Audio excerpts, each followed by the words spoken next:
Hello everyone, welcome to Chetan Bharat learning. इस वीडियो में हम कवर करेंगे social issues and social justice related current affairs जो 10 सितंबर से 17 सितंबर वाले पीरियड में न्यूज़ में रहे हैं। पहले हम देखते हैं कि what all issues would be covered in this class. पहला इशू हम कवर करेंगे regarding pregnancy and new borns in the Covid scenario, कि कोविड की वजह से क्या इफ़ेक्ट पड़ा है एंटीनेटल मदर्स के ऊपर एंड क्या किया जा सकता है उन्हें कोविड के इम्प्लीकेशन से बचाने के लिए। दूसरा इशू रहेगा हमारा early childhood care and education in the Yojana issue of this month. सितंबर 2020 का जो योजना इशू था उसमें आर्टिकल आया था नेशनल एजुकेशन पॉलिसी एंड उसमें particularly early childhood care and education के कंटेक्स्ट में, तो वो हम देखेंगे कि क्या था।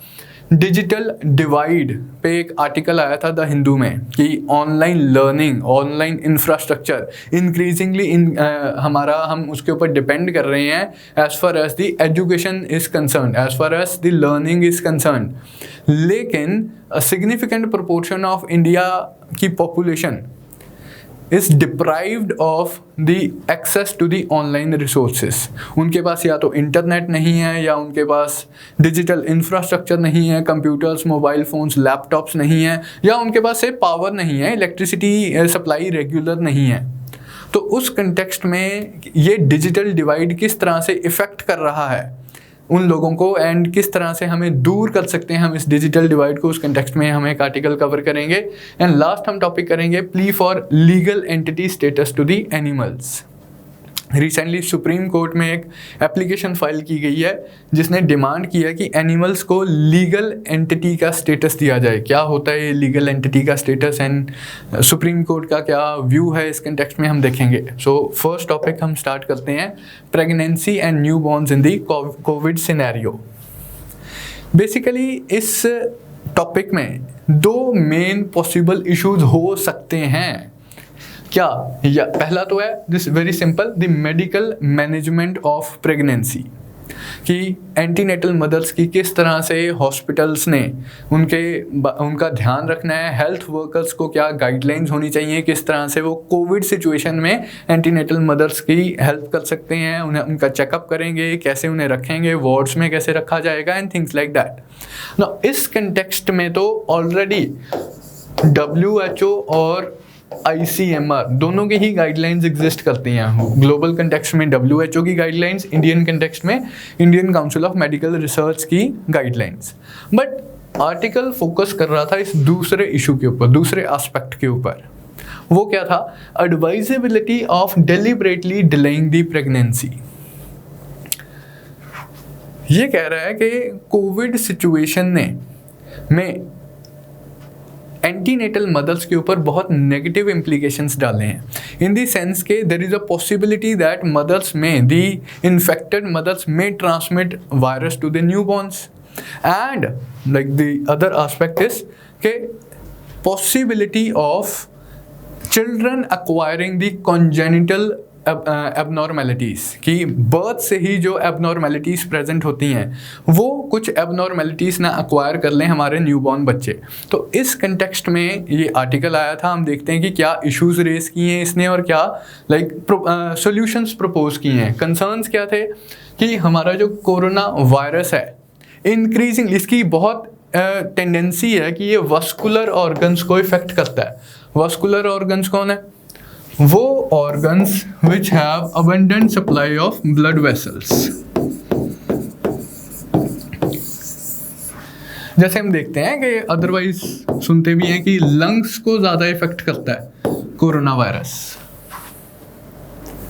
लंग्स को क्यों इफेक्ट करता है? क्योंकि लंग्स में बहुत ज़्यादा ब्लड वेसल्स एग्जिस्ट करते हैं। बहुत ज़्यादा ब्लड वेसल्स क्या कर रहे हैं लंग्स में, ये गैसियस एक्सचेंज में हेल्प करवाते हैं। ऑक्सीजन एंड कार्बन डाइऑक्साइड का जो एक्सचेंज होता है it takes place in lungs. So corona virus has a tendency to affect the greater tendency to affect the vascular organs. अब इसका हमारे टॉपिक से क्या लेना देना? हम प्रेगनेंसी डिस्कस कर रहे हैं, effect of corona on pregnant women and the new borns हम डिस्कस कर रहे हैं, उसका हमारे टॉपिक से इस चीज़ का क्या लेना देना? प्रेग्नेंट विमेन में ये एक टिश्यू होता है प्लेसेंटा। इस टिश्यू से प्रेग्नेंट मदर फीटस को न्यूट्रिशन प्रोवाइड करती है. The nutrients are transferred from mother's body to the foetus through this tissue called placenta, and this is also a vascular organ, vascular tissue. It has way too large supply of blood vessels. So because of this thing, there is a possibility that COVID virus may affect placenta. Now it may have two further implications. The possibility of coronavirus affecting placenta, it may lead to two further implications. One is that the newborn contracts virus, कि बच्चा ही effect हो गया, बच्चा ही Covid positive हो गया because of this thing. दूसरा है कि बच्चे में कुछ एबनॉर्मेलिटीज, फिजिकल डिफॉर्मिटीज डेवलप हो गई. दोनों इश्यूज हम डिस्कस करते हैं. अब उससे पहले एक बेसिक सा डेटा ध्यान में रखेंगे. इंडियन मैटरनिटी हॉस्पिटल्स में, नर्सिंग होम्स में एक सर्वे वगैरह करवाया गया एंड डेटा को रिलेट करने की कोशिश की गई. उसमें पाया गया कि around 8 to 10% mothers are COVID positive. No India में हमें पता है कि काफ़ी a very high percentage of COVID cases are asymptomatic, हमें पता भी नहीं होता एंड कोरोना हो जाता है. तो 8 to 10% mothers are COVID infected. This was the result of a general survey that was done in the Indian maternity hospitals. So when 10% of the mothers are affected, you can see कि उसके क्या implications हो सकते हैं. वही दो implication जिसकी हमने पहले बात की. एक तो fetus या newborn itself contracting the virus, कि बच्चा ही COVID positive हो गया. दूसरा है रिस्क ऑफ कॉन्जेनिटल एबनॉर्मेलिटीज, कुछ डेफॉर्मेशंस या deformities that are present right from the birth, क्योंकि चाइल्ड डेवलपमेंट, फीटल डेवलपमेंट अच्छे से नहीं हुई during pregnancy.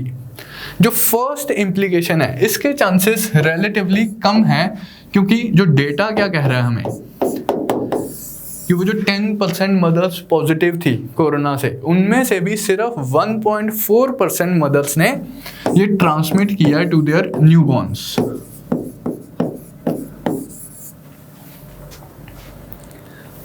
Seeing this data हम कह सकते हैं कि ये कोई सिग्निफिकेंट फिगर नहीं है, लेकिन इंडिया में आपको पता है एब्सोल्यूट नंबर्स कितने ज़्यादा हैं, कितने बच्चे डेली इंडिया में पैदा हो रहे हैं, कितनी हाई नंबर्स में. तो even this 1.4% would be a substantial amount, would be a substantial number.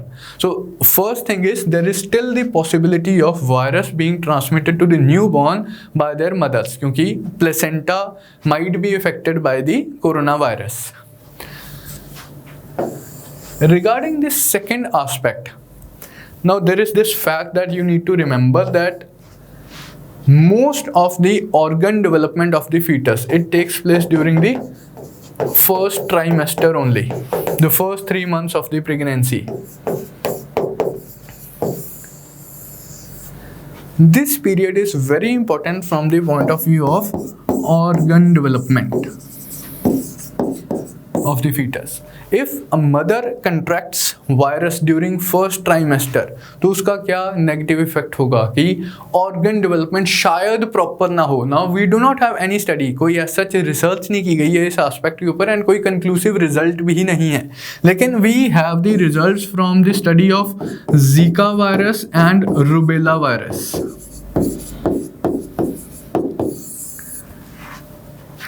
इन दोनों वायरसेस में ये चीज़ पाई गई है कि ये virus organ development of foetus को इफेक्ट करते हैं, particular during the first trimester. And इसलिए ये स्पेक्यूलेट किया जा रहा है कि शायद कोरोना वायरस भी इस चीज़ को इफेक्ट करे. Not in a very overt manner, but probably in a subtle manner, that the effects would be visible only when a child is 3 years old, 4 years old, 5 years old, when the child will start going to the schools. Then we'll get to know what was the effect on the mental development of the child when the mother was positive during the first trimester. So since that thing is quite a time away, we should take proper measures to ensure that this thing does not happen. So what can be done in this regard? तो article हमें कहता है कि first thing that should be done is postponing of the pregnancy, deliberate postponing of the pregnancy if possible. So in that context, family planning measures should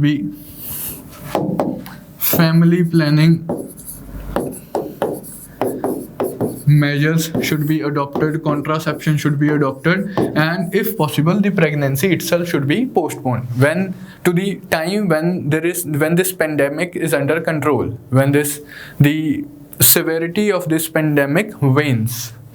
दूसरी चीज़ जो हम कर सकते हैं कि अगर say कि if women happens to conceive during this period even despite this advice, then दो चीज़ें प्रैक्टिस की जाएं. अब ये एट द फर्स्ट ग्लांस तो ये लगता है कि ये जो दोनों रिकमेंडेशंस है एक दूसरे से कॉन्ट्राडिक्टरी हैं, लेकिन ऐसा है नहीं है. क्या कह रहे हैं कि दूसरी रिकमेंडेशन क्या है कि they should practise strict home isolation at least during the first trimester, कि स्ट्रिक्टली अपने आप को होम क्वारंटीन करके रखो. The lesser person you would be in contact with, तो उतने ही कम चांसेस हैं कोरोना कॉन्ट्रैक्ट करने के. आज की डेट में एज ऑफ टुडे तो like till the vaccine becomes available and the vaccine is included as part of the vaccination programme also, access to vaccination is also going to be a problem. The problem is not the development of the vaccine. आज की date में तो हमारे सारे efforts हैं कि vaccine develop हो जाए, फिर वो वैक्सीन एडमिनिस्टर भी तो करनी है इतनी ज़्यादा पॉपुलेशन को. That is also going to be problematic. वो तो कहते हैं कि जब होगा सो होगा. अभी के लिए हमारे पास जो बेस्ट वैक्सीन है अगेंस्ट कोरोना वो है सोशल डिस्टेंसिंग. तो कहते हैं कि फर्स्ट ट्राइमेस्टर में तो at least strict home isolation practice किया जाए, लेकिन उसके साथ एक और चीज़ क्या कहते हैं, मोर फ्रीक्वेंट फॉलोअप्स होने चाहिए. अब ये दोनों चीज़ें एक दूसरे के साथ कैसे रिलेट कर रही हैं. इन जनरल आपने लोगों से नहीं मिलना है, लेकिन आप फॉलोअप्स के लिए हॉस्पिटल जाओगे एंड अब मोर फ्रीक्वेंट फॉलोअप्स के लिए जाओगे.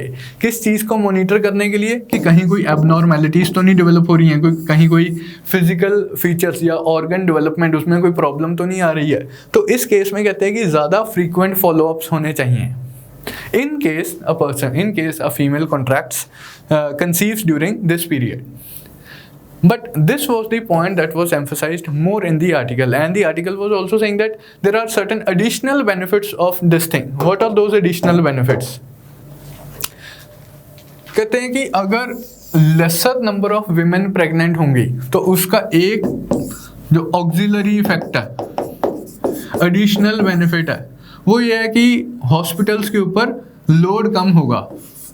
लेसर लोड ऑन हॉस्पिटल्स कहते हैं कि पहले ही ओवरबर्डन्ड है एंड आप अननेसेसरीली हॉस्पिटल्स के ऊपर लोड डाल रहे हो. If possible let us like the article recommends that the pregnancy should be postpone. दूसरा कहते हैं कि विमेन के पॉइंट ऑफ व्यू से ही कहते हैं कि कितनी बार ऐसा हमें सुनने को मिलता है कि एक हेल्दी बंदा था, हॉस्पिटल गया, वहाँ से उसे इन्फेक्शन हो गई. तो उस केस में कहते हैं कि lesser probability of person contracting hospital borne infection,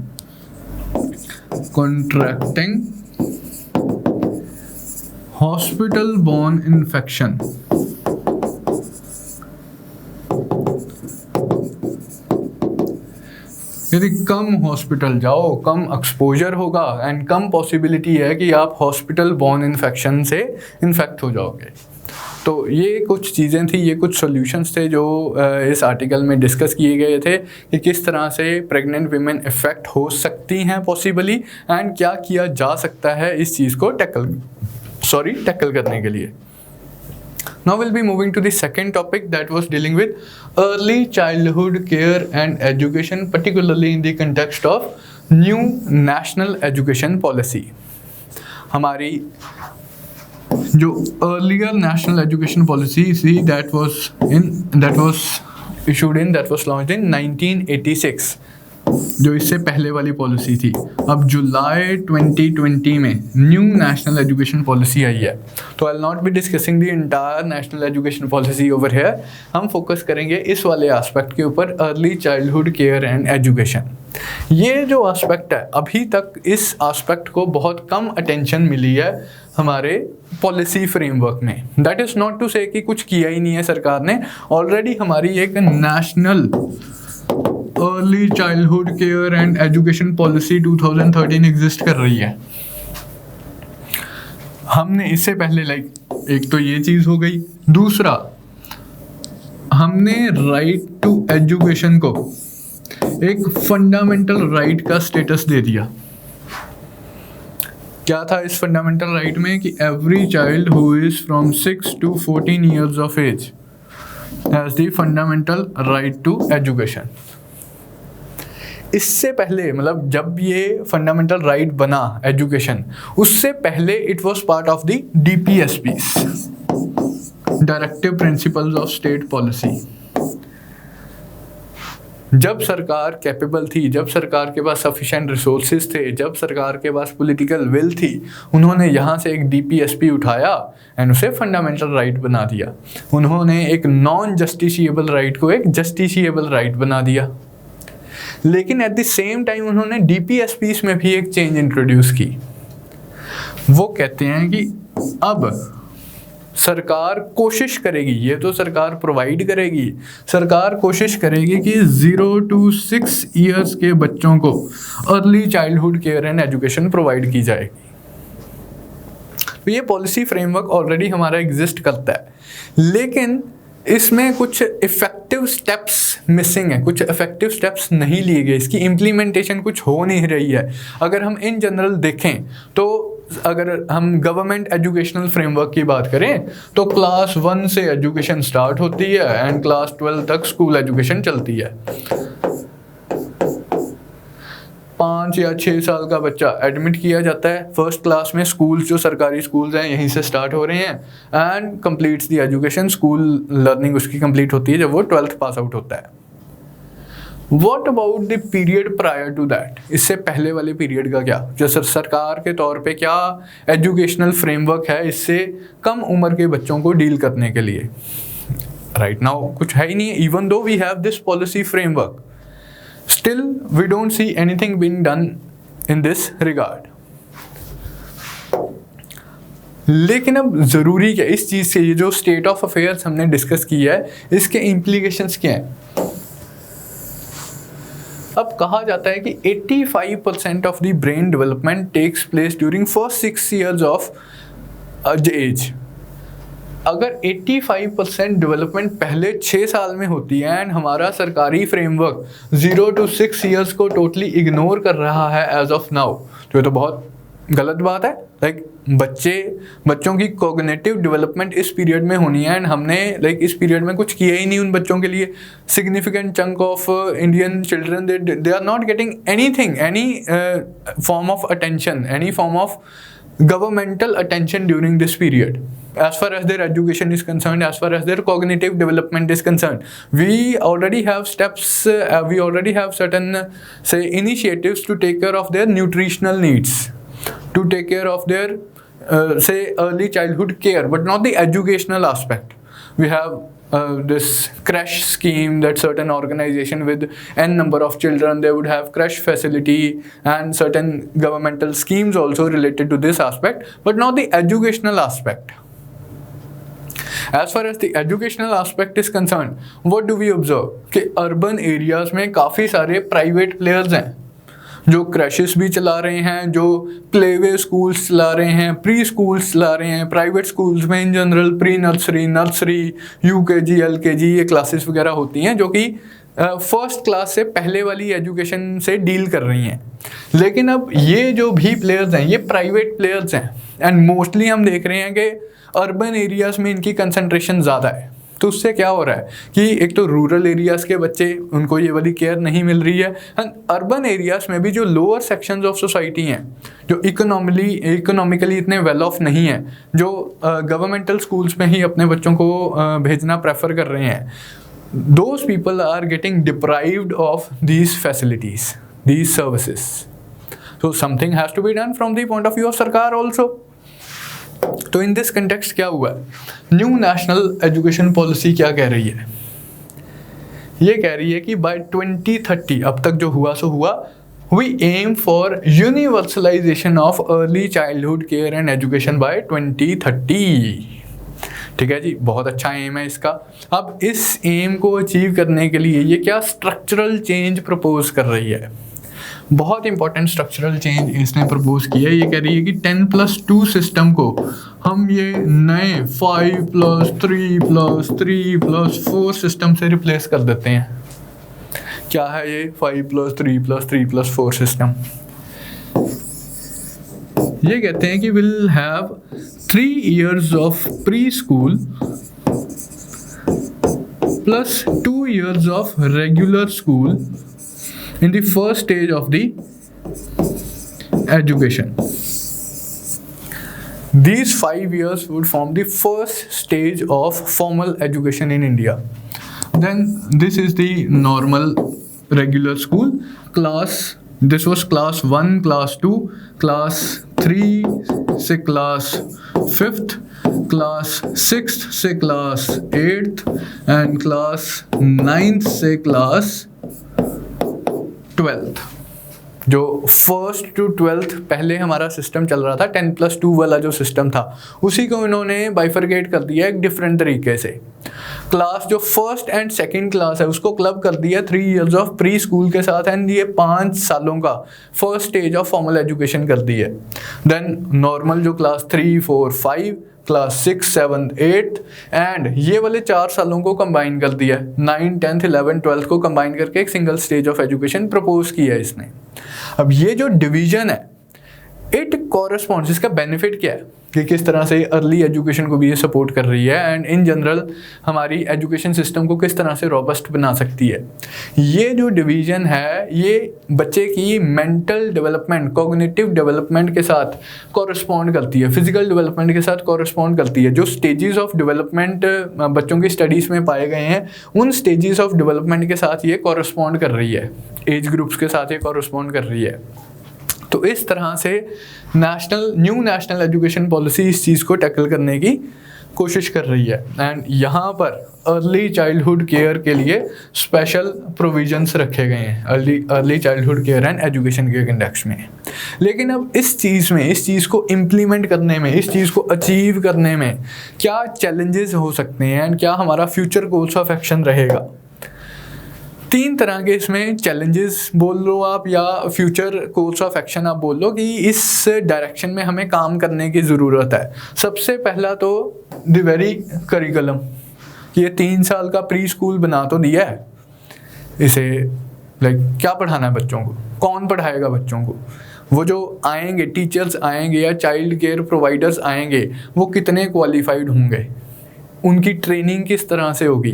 तो ये कुछ चैलेंजेस हैं, training of the teachers and the care providers, what kind of curriculum and what kind of pedagogy would be adopted by the trainers and in this context जो first aspect है इस context में तो policy बोल रही है कि NCERT एक फ्रेमवर्क डेवलप करेगा, NCPF फ्रेमवर्क डेवलप करेगा, national curriculum and pedagogical framework for early childhood care and education, ये ई है भाई,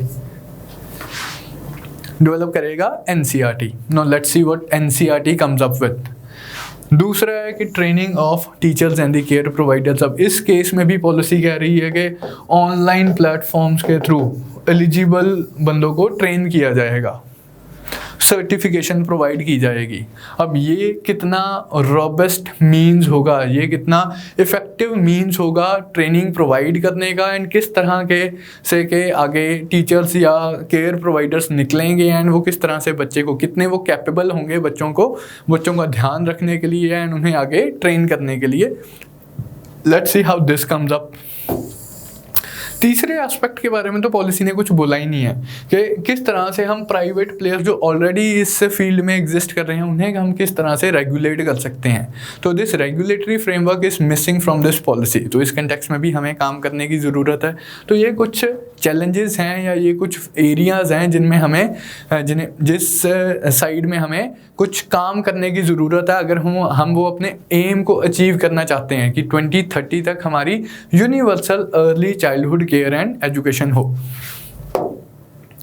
नेक्स्ट हमारा टॉपिक है digital disconnect on online learning and digital divide. This was the article that had appeared in the Hindu during this week. तो क्या context था इस article का कि एनएसओ का एक सर्वे हुआ, उसकी रिपोर्ट आई है house hold social consumption on education in India. ये इस सर्वे का पीरियड था, इसकी रिसेंटली रिपोर्ट आई है एंड इस रिपोर्ट में क्या सामने आया है कि एक डिजिटल डिवाइड एग्जिस्ट करता है between different states of India as well as across different socio economic classes. ये जो एक्सेस टू इंटरनेट है, एक्सेस टू डिजिटल इंफ्रास्ट्रक्चर है, ये यूनिफॉर्म ऑल अक्रॉस इंडिया नहीं है। कुछ स्टेट्स में रिलेटिवली ज़्यादा है and most of the areas में जो एक्सेस टू इंटरनेट है वो बहुत कम है। एंड ऑफ कोर्स उसमें सोशो इकोनॉमिक क्लासेस या सोशो इकोनॉमिक डिफरेंशिएशन का रोल तो रहेगा ही। दी people from the higher echelons of the society, they are much more capable to much more say endowed with these infrastructure, these online connectivity infrastructure, but जो lower sections of the society हैं उनके पास इतना access नहीं है इतना access नहीं है digital resources का, online learning का।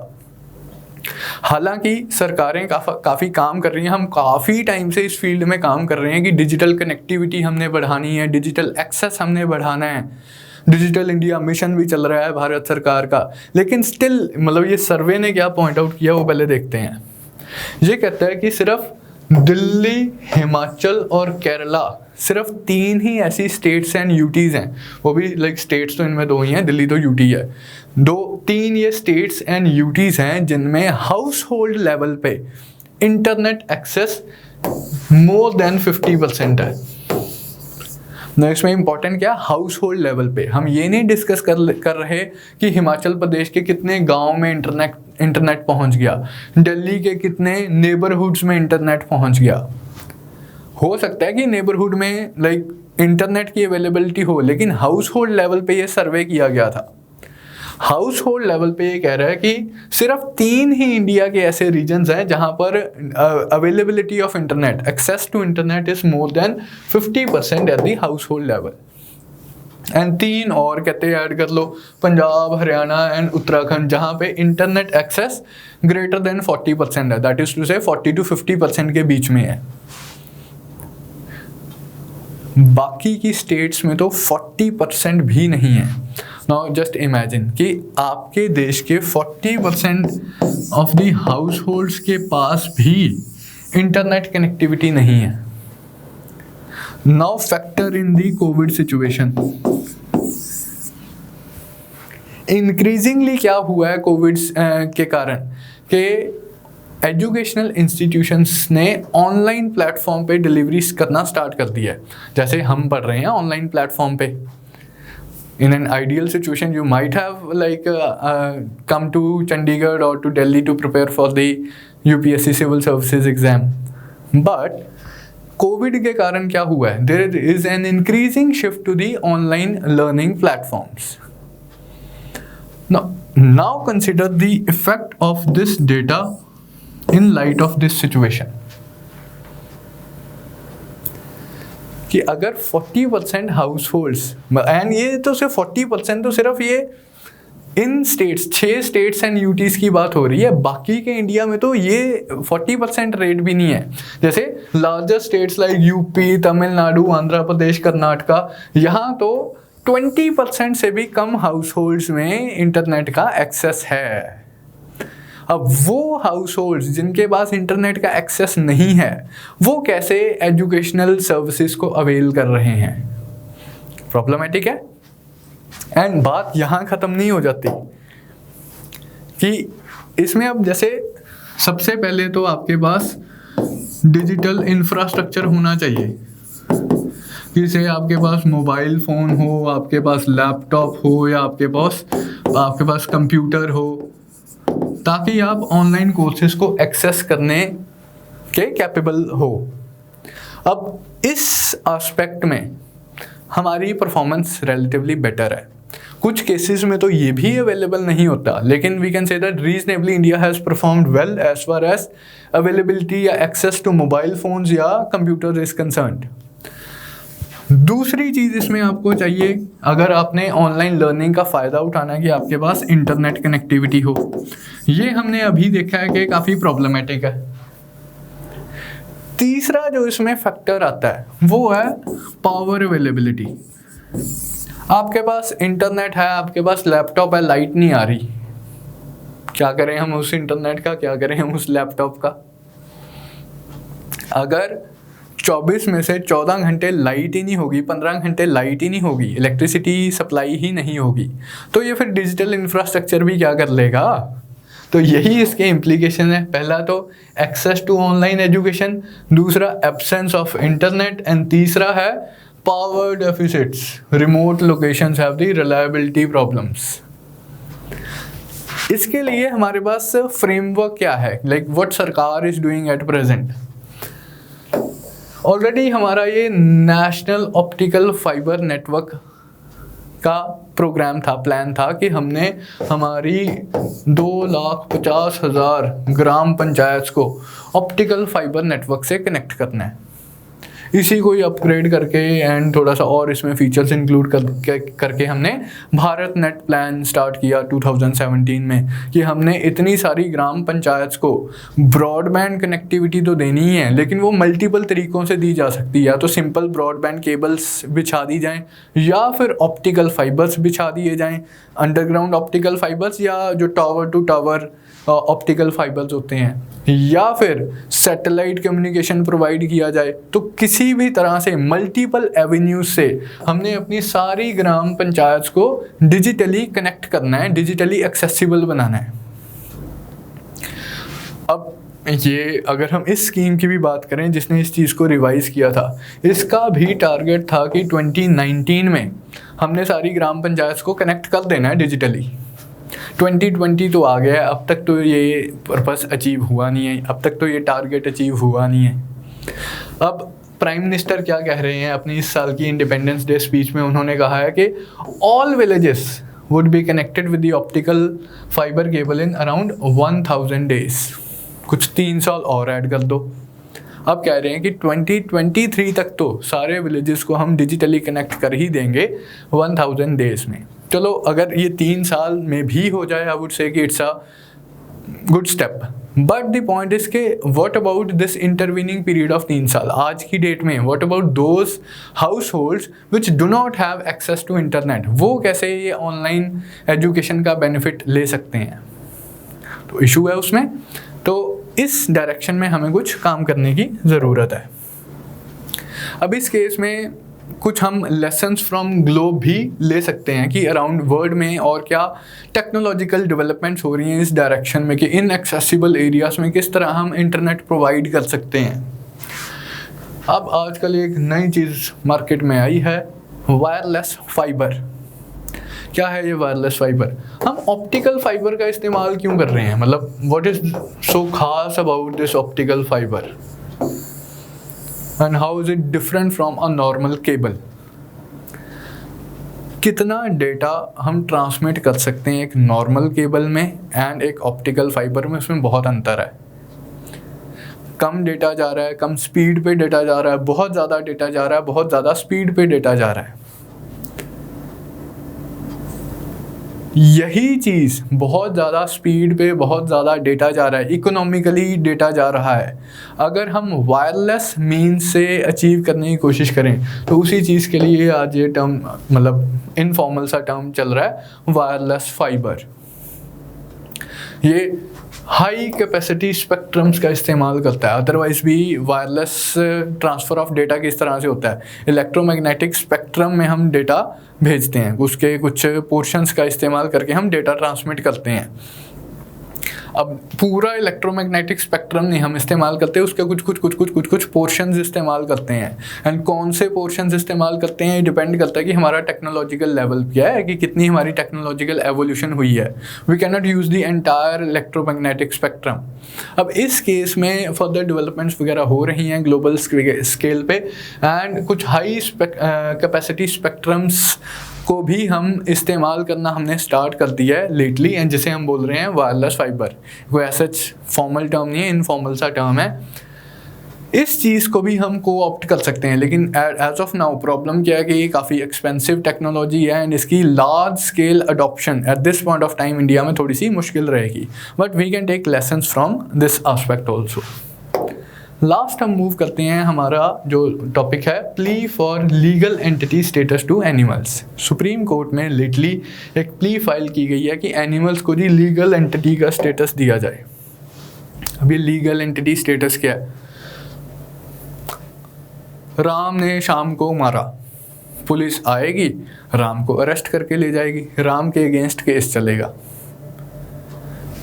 अब जैसे एज दी प्रोसीडिंग्स में प्रोसीड, एज दी थिंग्स में प्रोसीड इन दी कोर्ट, या तो राम को गिल्टी पा लिया जाएगा या राम को इनोसेंट पा लिया जाएगा, जेल हो जाएगी या फिर छोड़ दिया जाएगा, बाइज्जत बरी कर दिया जाएगा। लेकिन राम एक इंडिविजुअल था जिसके अगेंस्ट केस हुआ, जिसके अगेंस्ट लीगल प्रोसीडिंग्स चली, जिसको लाइक एज दी केस में भी या तो छोड़ दिया गया या फिर जेल भेज दिया गया, पनिश कर दिया गया। राम एक लीगल एंटिटी है, ठीक है। ये तो सबसे इजी केस हो गया।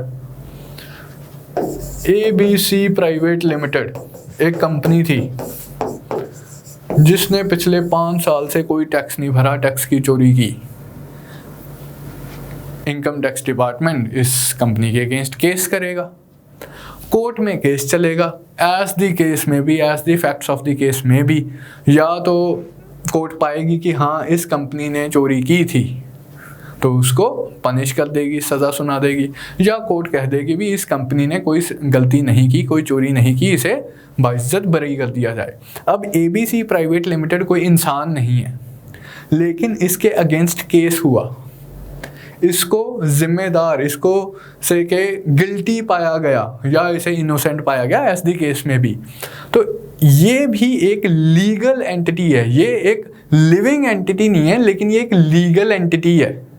इसके अगेंस्ट केस हो सकता है, ये खुद केस कर सकती है दूसरों के अगेंस्ट, ये दूसरी कंपनीज के अगेंस्ट भी केस कर सकती है, ये दूसरे इंडिविजुअल्स के अगेंस्ट भी केस कर सकती है। तो जिसके अगेंस्ट आप केस कर सकते हो, जिसको आप सू कर सकते हो, या मतलब विच कैन बी सूड या विच कैन इटसेल्फ सू, ऐसी वाली एंटिटीज होती हैं लीगल एंटिटीज या लीगल पर्सनैलिटीज। जैसे कंपनी की मैंने example the, it is a legal entity.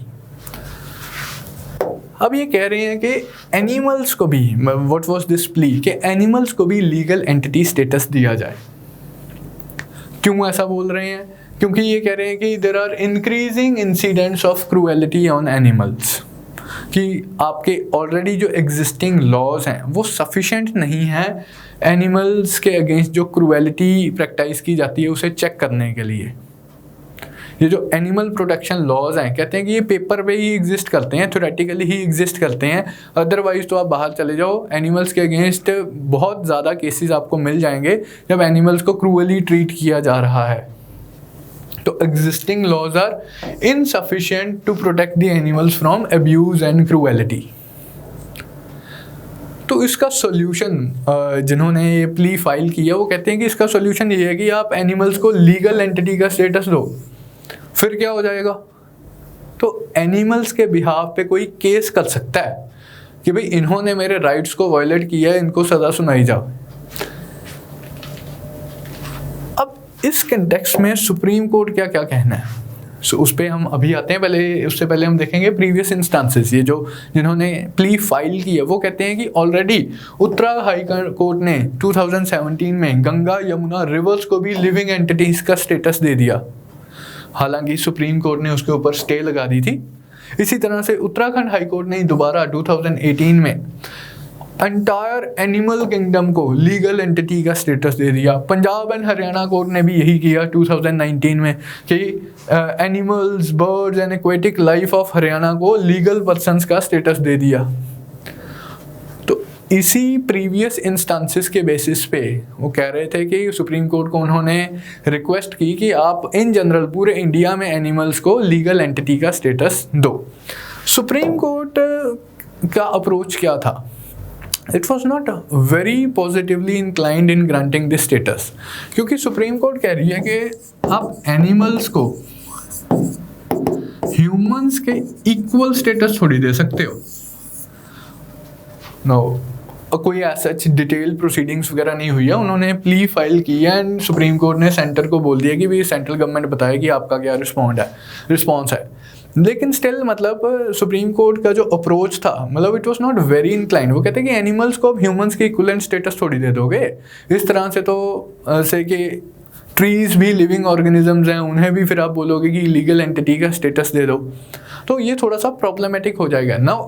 Court इस चीज़ के अगेंस्ट नहीं थी कि एनिमल्स को प्रोटेक्शन क्यों प्रोवाइड की जा रही है, एनिमल्स की राइट्स क्यों हैं। एनिमल्स की राइट्स होनी चाहिए, बिल्कुल सही बात है। एनिमल्स को प्रोटेक्ट किया जाना चाहिए, बिल्कुल सही बात है, या ट्रीज भी फॉर दैट मैटर। ऑलरेडी जो हमारे एनिमल प्रोटेक्शन लॉज हैं उन्हें स्ट्रेंथन किया जाना चाहिए। अगर एज ऑफ टुडे उनकी इम्प्लीमेंटेशन ठीक नहीं हो रही है, तो लॉज में अगर कोई कमी है, एनिमल प्रोटेक्शन में एज ऑफ टुडे अगर कमी है, हम उस चीज़ को लुक इनटू कर लेते हैं। अगर आपको लगता है कि पनिशमेंट सफिशिएंट नहीं है, पनिशमेंट का कोई डेटरेंट इफेक्ट ही नहीं है, लोगों को फ़र्क ही नहीं पड़ता कि लॉ में क्या लिखा गया है कि हम तो एनिमल्स को इसी तरह से ट्रीट करेंगे, उस चीज़ को एड्रेस किया जा सकता है। लेकिन मतलब ये वाला जो एस्पेक्ट है, ये थोड़ा सा अकॉर्डिंग टू कोर्ट जो अभी इनिशियल प्रोसीडिंग्स थी, तो वो कहते हैं थोड़ा सा प्रॉब्लमेटिक रहेगा। बाकी लेट्स सी के क्या बनता है इस इशू का। As the issue develops will be having further discussions on this. So इसके साथ हमारी आज की क्लास कंप्लीट होती है। I hope you would have enjoyed today's class. That's all as far as the social issues that had been in news during this period were concerned. I'll see you in the next video. Thank you.